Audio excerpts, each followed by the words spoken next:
We spent a lot of time last week, and I had you guys do the homework creating your own tool, because I think that that is really the way to go. But we also have the opportunity, we'll look at a couple of other tools that exist and that are out there. Before going there, there was a survey done by the Forum of International Expansion, and they asked what is the most challenging issue for companies looking to expand globally. And these are companies getting ready or that have already gone international, and these are the sorts of problems that they experience or concerns that they have. So 34% is finding the right local partners, 14% dealing with different government rules, so administrative issues, 12% managing cultural issues. It's a pretty significant chunk.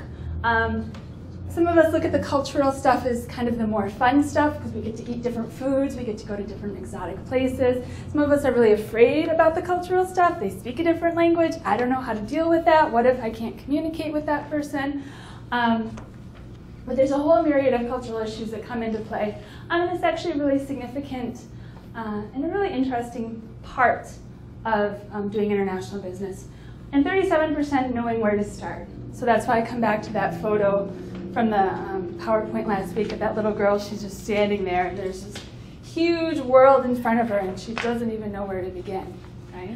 So I think sometimes we get that feeling when we're considering expanding globally as well. So you guys did your questionnaire. We're going to look at a couple other models of foreign market entry. So there are some existing frameworks. You did create your own.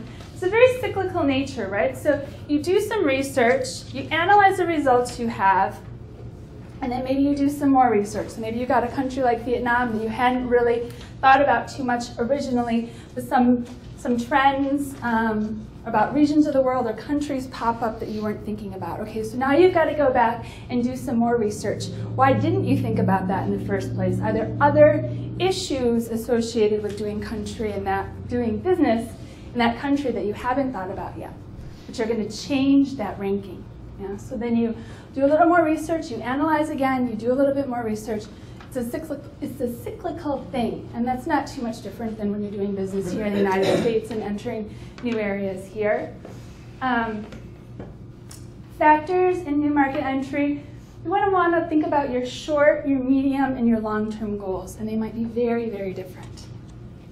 Yeah, so short-term, you might just want to be getting your feet wet. You might want to just start with a single product, but long-term, you've got a different goal. Maybe you want to have 20% or 50% of your sales be export sales at some point.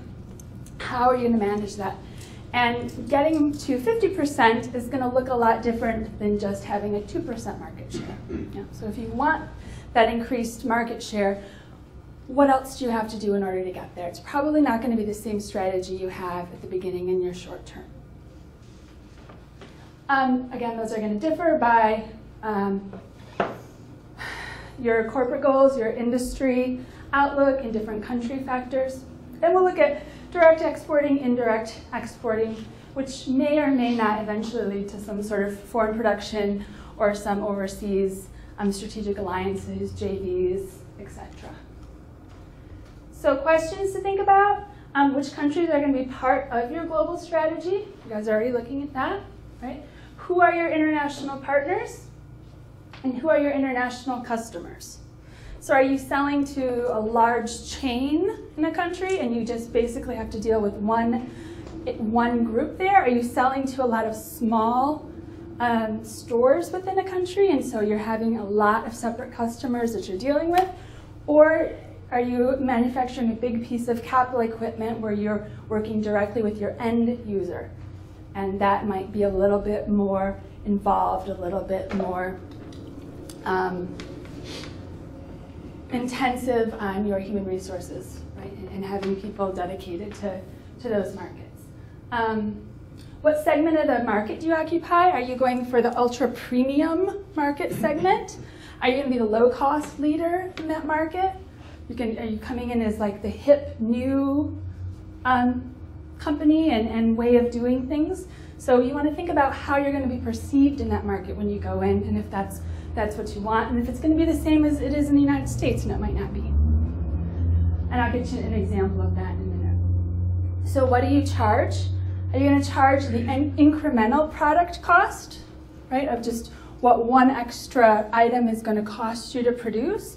Or are you going to figure in your fixed costs, right, the fixed cost of your manufacturing facility into these additional sales that you have overseas? So it's going to depend.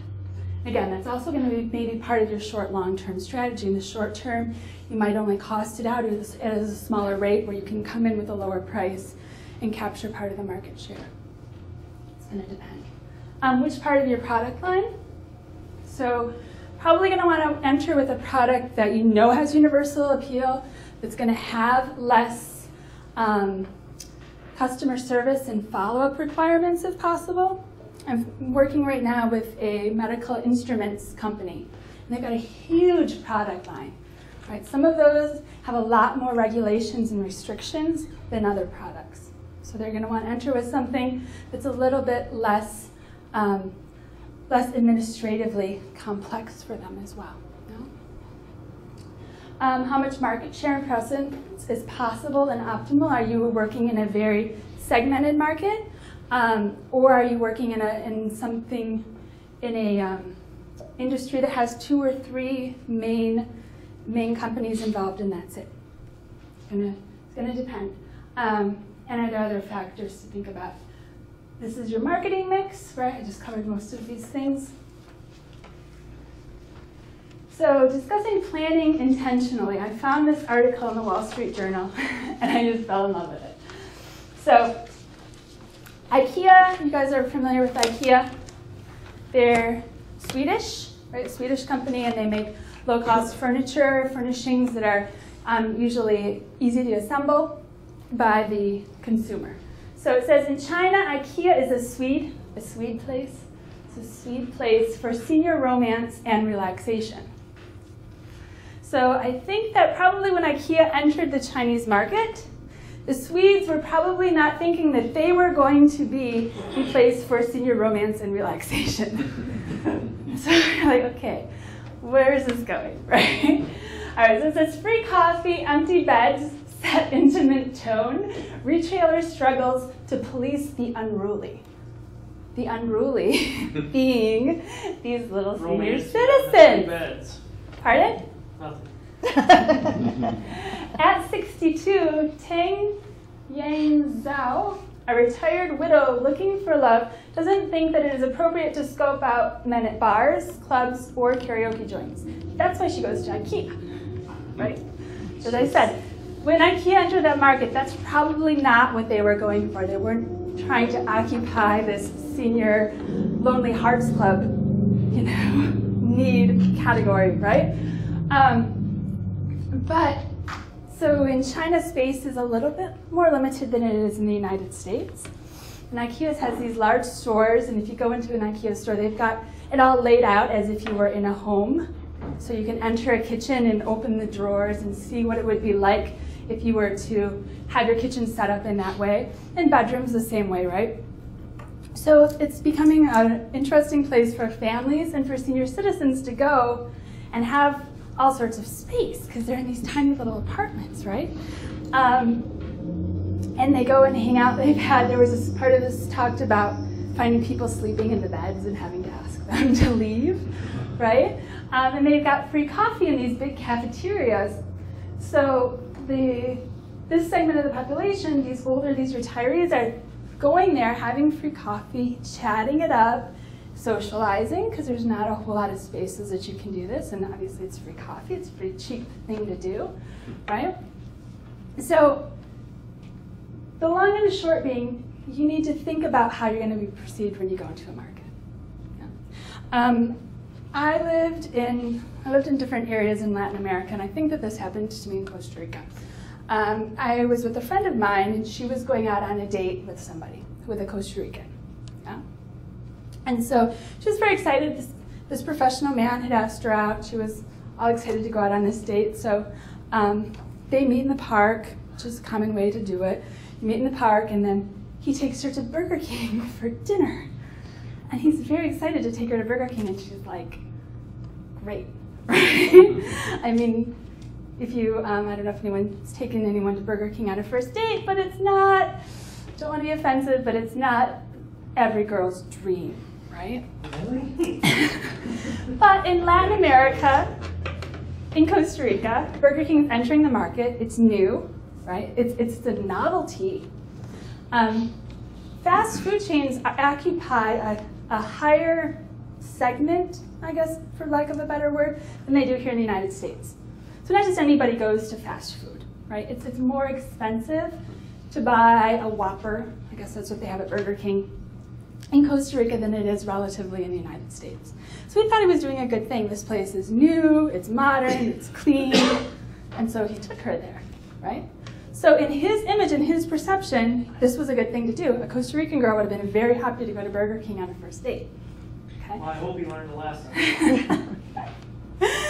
So those are the sorts of things, especially if you're working in consumer goods, those are the sorts of things you want to think about as you enter a market, just because you might not necessarily want to change your image. You might be happy to continue with your same marketing plan, but even with that same marketing plan, you might be attracting a different segment of the population.